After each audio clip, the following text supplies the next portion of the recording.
Feeling guilty about your pollution footprint and how your flying and driving is heating the planet? Have you ever wanted to be the change you wish to see in the world? Well, good news. Teleportation does exist, so now you can travel to far-off destinations guilt-free. New Zealand, Japan, Peru, here you come, and all for the low price of $1999.99. Plus maybe a few cells or an eye or a limb here or there. Vacation season is here. For climate-smart transportation, choose Earth Heroes Teleportation. Yes, that's Earth Heroes Teleportation with 3 Z's in heroes. A funny quote from the news, continuing the climate theme. Cake is just not meant for extreme weather. This is a quote from Stephanie Hart, the owner of a bakery in Chicago. During a recent heat wave, she lost 500 ice cream bars and a bunch of chocolates. And she also almost lost $30,000 worth of cakes. But there's a sweet ending. Her staff filled the freezer with dry ice and stored the cakes there.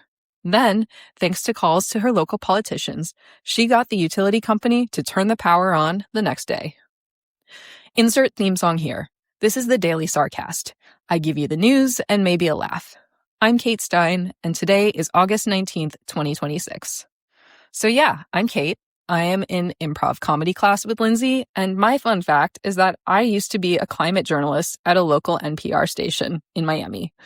And I really feel like the pressure is on now that I've told you guys that, and also be ready because there's a lot of climate content coming at you. Why am I taking over the Daily Sarcast? Be the change, guys. In real news. So I'm recording this on Tuesday night to meet Lindsay's 9 p.m. deadline. Primary election results will be in when you hear this. Do democracy a favor and check out the outcomes. But in the meantime, on Monday, an organization that does public election polling withdrew 2 recent surveys. It said it fabricated the polls as part of a, quote, short-term social experiment on the spread of false information. Meridian Strategies released a survey claiming that in Wisconsin, the Democratic Socialist candidate Francesca Hong was leading the Democratic primary by more than 20 percentage points. She ended up losing, although by less than 1.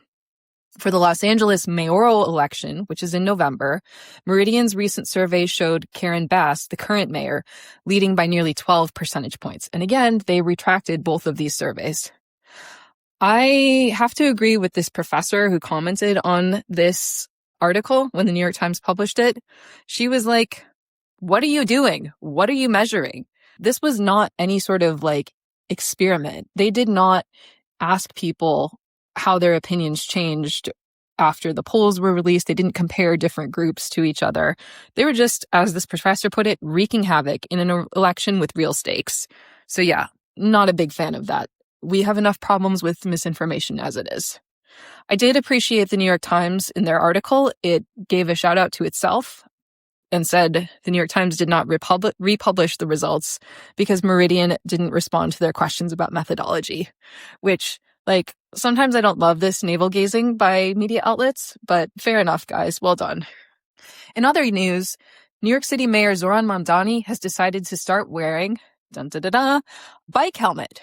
In a video posted to social media on Tuesday, he unboxed a bike helmet at City Hall and put it on his head, appropriately. Mamdani, as you may know, is an avid city bike user. People regularly post photos of him on a bike in his suit and tie. He's often being tailed by his security team, also on bicycles. But Mamdani has received a lot of criticism online for riding without a helmet, especially because New York City has seen an uptick in crashes lately, especially involving bikes and electric scooters.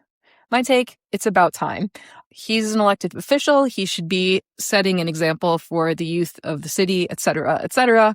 Also the adults, everyone who's out there riding without a bike helmet, put a bike helmet on.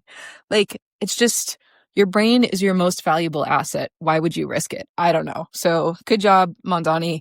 Appreciate you demonstrating some moral strength of character. Not that I had that many doubts. Lastly, more climate news.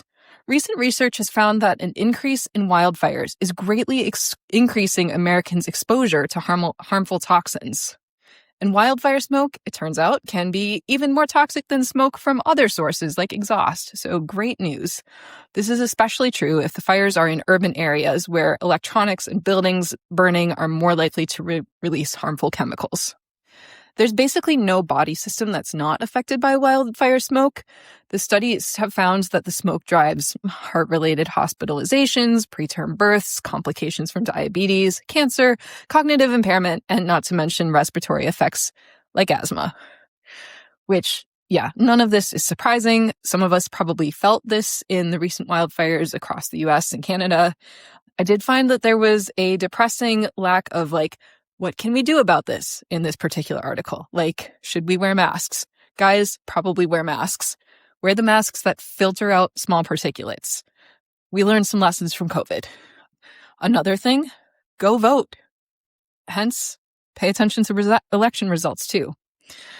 Climate change sucks, basically, but there is also a fair amount of research showing that we have the technologies we need to slow it down, like wind turbines and solar power and newer tech too that can support clean electricity and clean transportation and clean agriculture and all of the clean stuff that leads to clean air and people not dying from wildfire smoke exposure.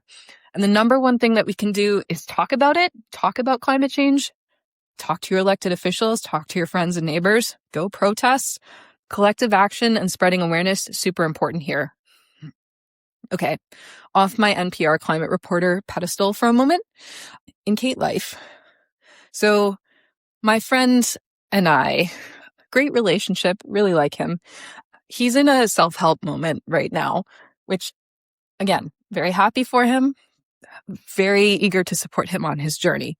He did recently buy a whole stack of self-help books on Amazon, things with titles like 38 Rules of Power, or another one called Make Your Bed, which is about, I think, the power of small habits. So well done. Great first step. But his plan to read these books is, I think, just osmosis, which not a plan at all. Unlikely to get the books read. So I made him a bet that if he reads one of the books in the next month, then I will get a temporary tattoo sleeve that he can pick for me.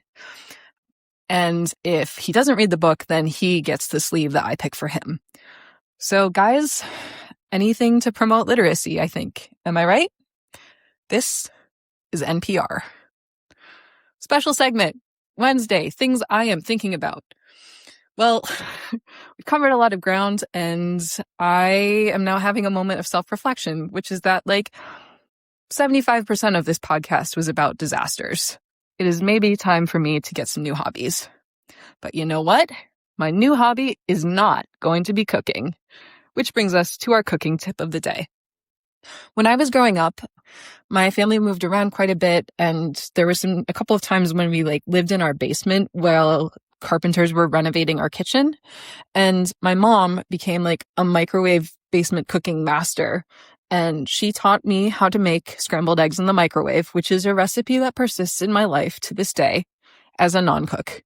So what you do is basically prepare the eggs the same way you would make any sort of normal scrambled eggs. And then here's the magic. You put the eggs in the microwave, turn it on for 30 seconds, let them cook a little bit, whisk the eggs, put it on again for another 30 to 60 seconds, and voila, you have microwave scrambled eggs. Are they good?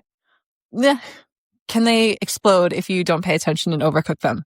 Definitely yes. Pro tip, pay attention to the eggs. Feedback, comments, questions, a nice Jewish boy looking for a date? Email Lindsay at thedailysarcast.com. Thanks for listening to my episode of the Daily Sarcast Summer Residency. I'm Kate Stein, and you can find me on LinkedIn. Quick plug, our Improv 4 class has a comedy show coming up. It's at the Second City in New York, in Williamsburg, taking place Thursday, August 27th at 7 p.m. Be there or be square. Lindsay, sadly, will still be on the road, but come see the rest of us. We're super fun. And tune in tomorrow for another very special episode of the Daily Sarcast Summer Residency. Lastly, thanks, Lindsay, for having me. I am so inviting myself back for Earth Day.